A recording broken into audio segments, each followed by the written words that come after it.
काशिकाकार के प्रारंभिक श्लोकों की व्याख्या हम न्यासकार के अनुसार देख रहे हैं। हमारा प्रथम श्लोक था, एक बार उच्चारण कर लीजिए।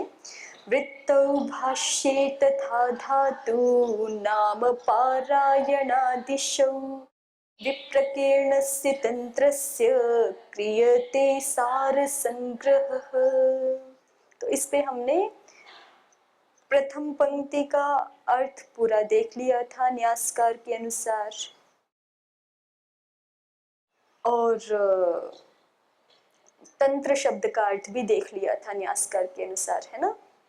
सबसे पहले न्यासकार ने अपना व्याख्यान शुरू कहाँ से किया है, किस प्रश्न से शुरू किया है देववीरा जी, बताइए। किस प्रश्न से शुरू किया? सबसे पहले यहाँ पे अथ शब्दानुशासन। अथ शब्दानुशासनम तो अभी शुरू ही नहीं हुआ काशिका में। वृत्तौ भाष्ये, इस सूत्र का व्याख्यान जब काशिकाकार शुरू कर रहे हैं तो कहाँ से शुरू किया? सबसे पहला प्रश्न क्या है कि ये श्लोक क्यों रखा, काशिकाकार ने ये श्लोक क्यों रखा, ये प्रश्न किया है। तो उत्तर बताइए, क्यों रखा, क्या समाधान किया काशिकाकार ने, नहीं न्यासकार ने? किसी के मन में शंका उत्पन्न ना हो कि ठीक बोल रहे हो, बोलिए। किसी के मन में क्या शंका ना उत्पन्न हो जाए कि काशिका वृत्ति भी अन्य जो इससे पहले वृत्ति रची गई है उन्हीं के जैसी तो होगी, तो फिर इसको फिर से क्यों पढ़ना है, इसको फिर से क्यों देखना। ठीक है, काशिका से पहले भी अन्य आचार्यों द्वारा कृत वृत्तियां हैं, चुल्ली भट्टी नुल्लूर आदि आचार्यों के द्वारा कृत वृत्तियां उपलब्ध थी। तो किसी के मन में ऐसे शंका ना हो जाए कि ये भी उन्हीं वृत्तियों पर आधारित कोई वृत्ति होगी, उन्हीं से मिलती जुलती होगी, उन्हीं के समान विषय वाली होगी। तो अध्येता की इस ग्रंथ के प्रति, काशिका ग्रंथ के प्रति अग्राह्य बुद्धि, अमहत्व बुद्धि, अगौरव बुद्धि ना उत्पन्न हो जाए, अपितु उसको काशिका के महत्व का, गौरव का भान हो, ज्ञान हो। इसलिए क्या रखा गया, पहले श्लोक के द्वारा श्लोक रखा गया। उस श्लोक के द्वारा काशिका में जो अन्य वृत्तियों से भिन्नता है, वैशिष्ट्य है, उसका प्रतिपादन आचार्य ने कर दिया। तो जब वैशिष्ट्य का प्रतिपादन कर दिया जाता है तो फिर अगौरव बुद्धि नहीं रहती। सभी ग्रंथों में महात्म्य का प्रतिपादन अवश्य होता है, क्योंकि बिना उसके अध्येता की प्रवृत्ति कराना मुश्किल है, कठिन है। जहाँ मनुष्य समझदार प्राणी है ना, बुद्धिमान प्राणी है, बिना लाभ के कोई काम करता नहीं है। तो जब लाभ ना दिखे तो फिर प्रवृत्ति क्यों होगा, तो इसलिए उसको पहले लाभ दिखा दिया जाता है। तो जब लाभ दिखा दिया जाता है तो प्रवृत्ति हो जाती है। तो इसलिए कहा कि काशिकाकार ने वृत्तौ भाष्य आदि श्लोक इसलिए रखे हैं कि जिससे अध्येता की अगौरव बुद्धि का परिहार हो जाए, अगौरव बुद्धि का निवारण हो जाए, और उसके चित्त में, उसकी बुद्धि में काशिका ग्रंथ के प्रति गौरव आ जाए। गौरव प्रतिपादित करने के लिए श्लोक रखा गया है। ठीक है, जानतम। तो एक यहाँ से शुरू की, फिर उसके बाद जो है वो वृत्ति शब्द का आचार्य ने अर्थ किया, क्योंकि श्लोक का पहला शब्द वृत्ति ही है, वृत्तौ भाष्ये। तो वृत्ति का अर्थ क्या बता दिया देव स्तुति जी, वृत्ति का अर्थ क्या होता है, न्यासकार ने क्या बताया वृत्ति का अर्थ?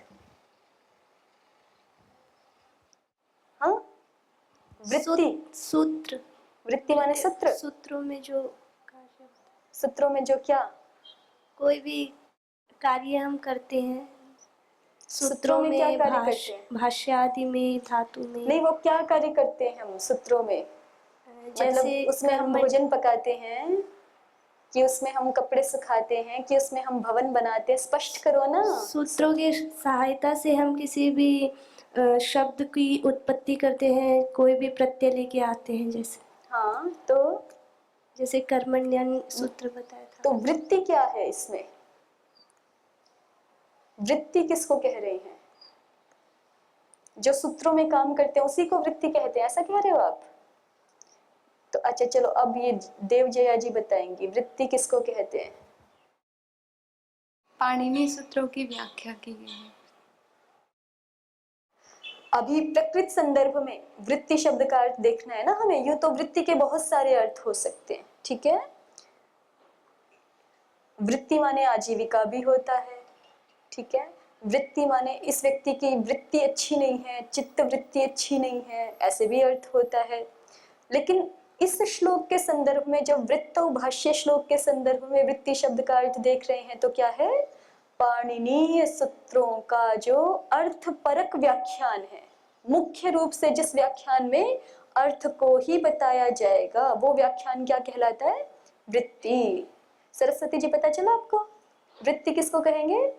इस श्लोक का जो वृत्ति शब्द है उसका अर्थ ये है। एक ही शब्द के बहुत सारे अर्थ होते हैं, तो इस श्लोक में जो वृत्ति शब्द है उसका क्या अर्थ है, पाणिनीय सूत्रों का अर्थ परक व्याख्यान, वो क्या कहलाएगा, वृत्ति।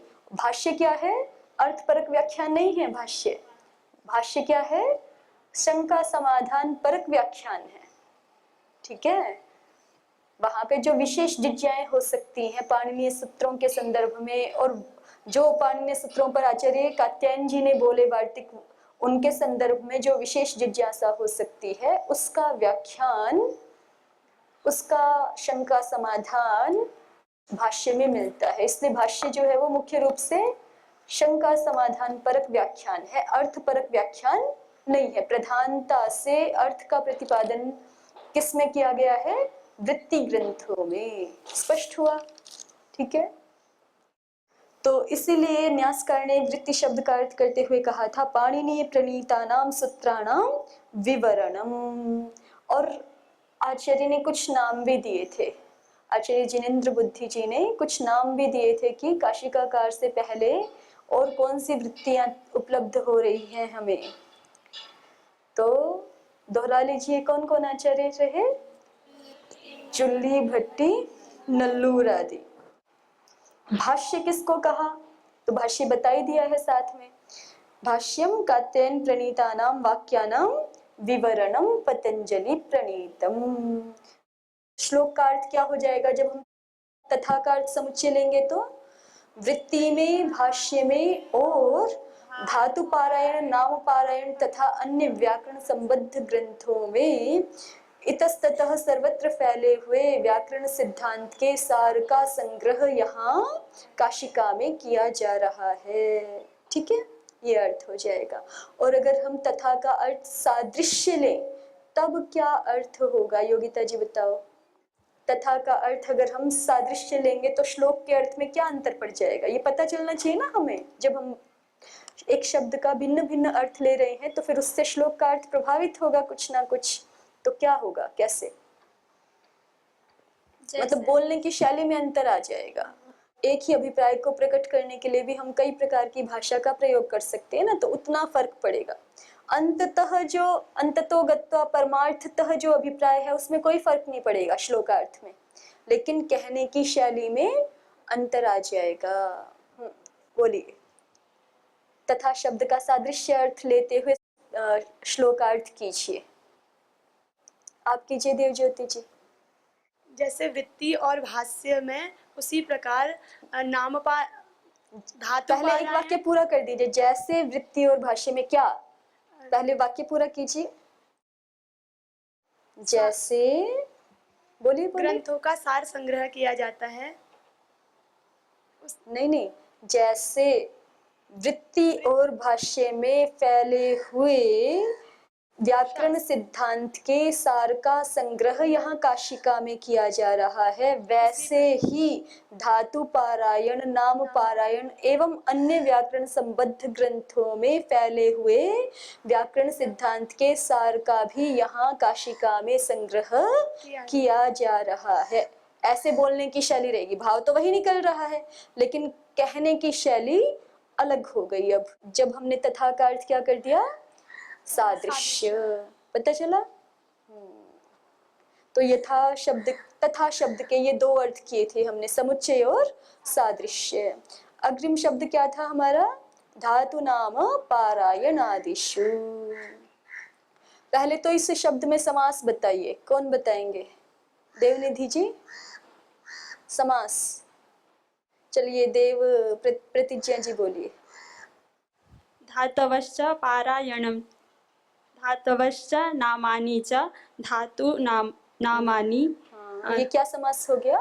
द्वन्द्व द्वंद्व समासः। धातवश्च नामानि चैति धातु नामानि द्वंद्व समासः। इतरेतर योग द्वंद्व समासः। अग्रे धातु नामानि आदिर्येषां धातु पहले नामानि पारायण शब्द है ना, धातु नाम पारायण आदिशु। तो धातु नाम शब्द का पहले किसके साथ समास करोगे? पारायण के साथ। पारायण के साथ।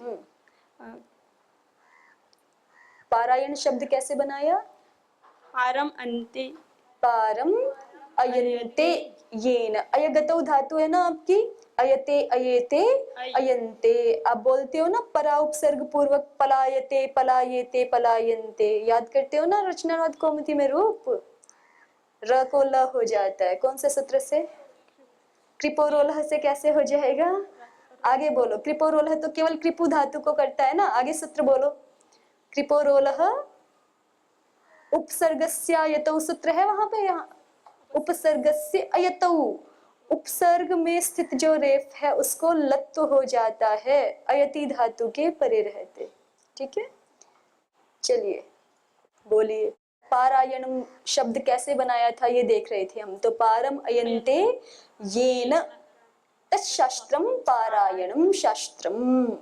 ठीक है, जैसे अनुशासनम के द्वारा शास्त्र को कहा गया है ना, वैसे ही यहाँ पे पारायण क्रिया नहीं है। पारायण हम क्रिया के लिए भी प्रयोग करते हैं कि पूरा पढ़ते जाओ, वाचन करते जाओ ग्रंथ का। वो भी जैसे कुछ लोग करते हैं ना, गीता जी का पारायण कर रहे हैं, श्रीमद् भागवतम का पारायण कर रहे हैं।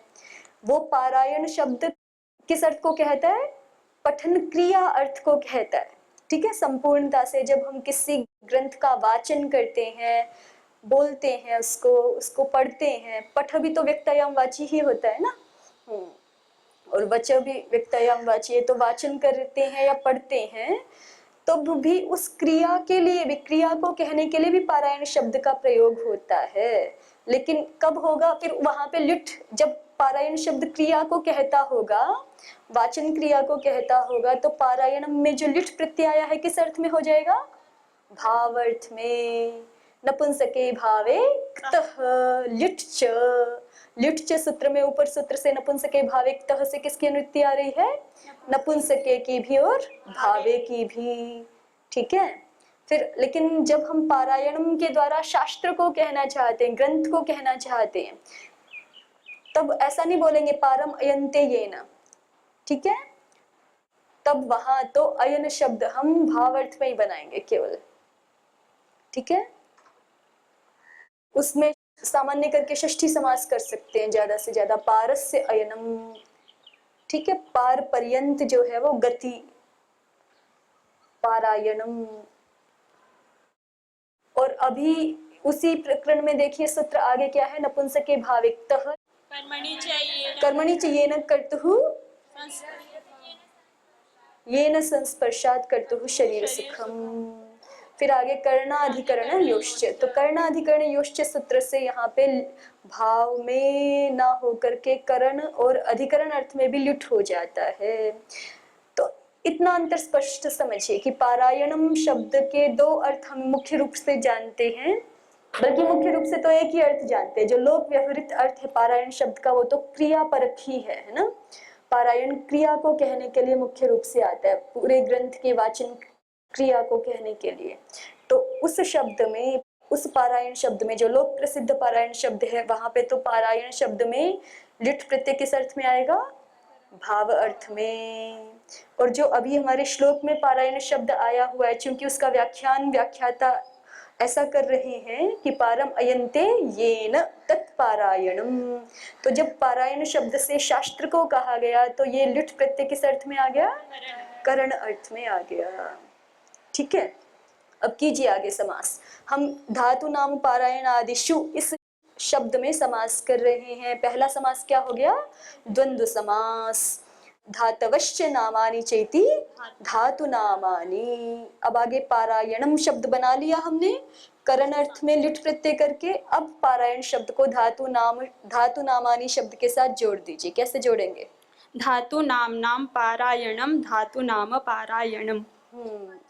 ठीक है, ऐसे तो पारायणानि भी कर सकते हो आप, बहुत सारे धातु से संबद्ध ग्रंथ हो सकते हैं और जो है नाम से संबद्ध ग्रंथ हो सकते हैं, ठीक है। एक वचन भी कर सकते हो, हम बोल देंगे जाति में कर दिया हमने एक वचन, ठीक है। और अगर आप एक एक ग्रंथ को ही पकड़ रहे हो तो द्विवचन भी कर सकते हो पारायण शब्द में, और नहीं तो बहुत सारे ग्रंथों को पकड़ रहे हो तो बहुवचन भी कर सकते, सब ठीक है, गड़बड़ नहीं होगा। आगे बोलिए। धातु नाम पारायणे आदिर्येषां ते धातु पारायणादिषु। अगर धातु नाम पारायणे ऐसा बोल रहे हो तो फिर आदि शब्द भी द्विवचन में बोलना पड़ेगा। धातु नाम पारायणे आदि येषां ते धातु नाम पारायणादयः तेषु धातु नाम पारायणादिषु। देखो तो संपूर्ण समास का नाम बोले तो क्या हो गया? इतरेतर योग द्वंद्व गर्भ षष्ठी तत्पुरुष समास गर्भ बहुव्रीहि समास। 3 समास हो गए ना, पहले द्वंद्व समास, फिर षष्ठी समास, फिर बहुव्रीहि। तो द्वंद्व गर्भ षष्ठी तत्पुरुष गर्भ बहुव्रीहि समास। ठीक हुआ? चलिए, फिर अग्रिम शब्द था हमारा तंत्र। क्या शब्द था? तंत्र। तंत्र के अर्थ न्यासकार ने कितने किए थे? 3 नहीं 2, व्याख्याएं 3 थी लेकिन अर्थ कितने थे? 2। तंत्र शब्द का पहला अर्थ लिया था व्याकरण शास्त्र और तंत्र शब्द का दूसरा अर्थ लिया था सिद्धांत। ठीक है ना, 2 ही अर्थ लिए हैं आचार्य ने तंत्र शब्द के। क्या क्या? पहला व्याकरण शास्त्र और दूसरा सिद्धांत। अब जो पहला अर्थ लिया है तंत्र शब्द का व्याकरण शास्त्र, उसको समझाने के लिए आचार्य ने 2 तरीके दिए। पहला तरीका वही सादृश्य, कि सादृश्य हेतु से हम शास्त्र को तंत्र कहते हैं, ठीक है। और दूसरा शब्द व्युत्पत्ति। शब्द व्युत्पत्ति दिखाई थी ना, तंत्र्यन्ते व्युत्पाद्यन्ते शब्दाः अनेन इति तंत्रम व्याकरणम। पहले अर्थ पे बात करते हैं। पहला अर्थ क्या दिखाया था? सादृश्य हेतु से तंत्र शब्द का अर्थ हो जाएगा व्याकरण शास्त्र। कैसे हो जाएगा सादृश्य हेतु से?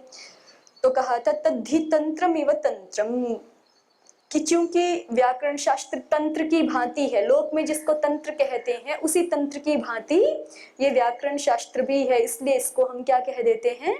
तंत्र कह देते हैं। तो लोक में तंत्र किसको कहते हैं ये बताना पड़ेगा पहले। लोक में तंत्र किसको कहते हैं? तो क्या बताया था आचार्य ने? दैर्घ्येण प्रस्तारितास्तंतवस्तंत्रम इति उच्यन्ते, कि लोक में जो जुलाहे की खड्डी होती है उसमें ऐसे दैर्घ्य रूप से प्रसारित जो धागे हैं, तंतु हैं, उनको तंत्र कहते हैं। ठीक है, तो लोक प्रसिद्ध अर्थ पता चल गया हमें तंत्र शब्द का। अब इसका सादृश्य हमें कहाँ दिखाना है? व्याकरण शास्त्र में दिखाना है। तो उसकी गुण को समझना पड़ेगा पहले, तंत्र के गुण को। तो तंत्र का गुण क्या है? कह रहे हैं कि वो जो ऐसे पड़े हुए धागे हैं ना, वो ऐसे खड़े हुए अनेक धागों का एक ही बार में, यंत्र एक ही बार ऊपर नीचे होता है तो एक ही बार में बहुत सारे खड़े हुए धागों के अनुग्राहक हो जाते हैं। कौन? ये वाले दैर्घ्य रूप से फैले हुए तंत्र। ठीक है, ऐसा होता है। किस गुण को पकड़ लिया? अनेकों का युगपद अनुग्राहकत्व। ठीक है, अनेक जो खड़े, बहुत सारे जो तिरश्चीन धागे हैं, बहुत सारे जो खड़े हुए धागे हैं, उनका इन पड़े हुए धागों ने क्या कर दिया? एक बार में ही अनुग्रह कर दिया, एक बार में ही उपकार कर दिया, माने एक बार में ही उसको जोड़ दिया। जहां जिस अंश में उदाहरण दिया जाता है उसी अंश में देखना चाहिए। ठीक है, वो तो ठीक है कि मशीन पूरे का ही अनुग्रह करता है, उन दोनों को मिलाता है, वो ठीक, लेकिन हमें मशीन को कहना नहीं, हमें किसको कहना है? हमें व्याकरण शब्द की तंत्र शब्द के साथ समानता दिखानी है। तो तंत्र शब्द में क्या हो सकती है समानता, वो देखनी है। उसको दिखा रहे न्यासकार कि तंत्र लोक में ऐसे दैर्घ्य रूप से विस्तृत धागों को कहते हैं, और उन धागों की ये विशेषता है कि वो ऐसे खड़े हुए धागों को, अनेकों को एक ही बार में क्या कर देते हैं? अनुग्रहित कर देते हैं। तो ऐसा ही व्याकरण शास्त्र भी करता है। व्याकरण शास्त्र क्या करता है? एक एक सूत्र ही जो है वो अनेक अनेक शब्दों को सिद्ध कर देता है, अनेक अनेक शब्द सिद्धियों में सहायक होता है। तो इसलिए व्याकरण शास्त्र को भी तंत्र कहा जाता है। न्यासकार की पंक्तियां पढ़ती हूँ। तंत्रस्य व्याकरण शास्त्रस्य इत्यर्थ, ये तंत्र शब्द का पहला अर्थ कर दिया आचार्य ने। तंत्र माने क्या हो गया? व्याकरण शास्त्र। कैसे हुआ अब व्याकरण शास्त्र अर्थ? उसके लिए दो तरीके बताए जा रहे हैं। तो पहला तरीका यहाँ से शुरू हो गया कि तद्धि तंत्रम इव तंत्रम,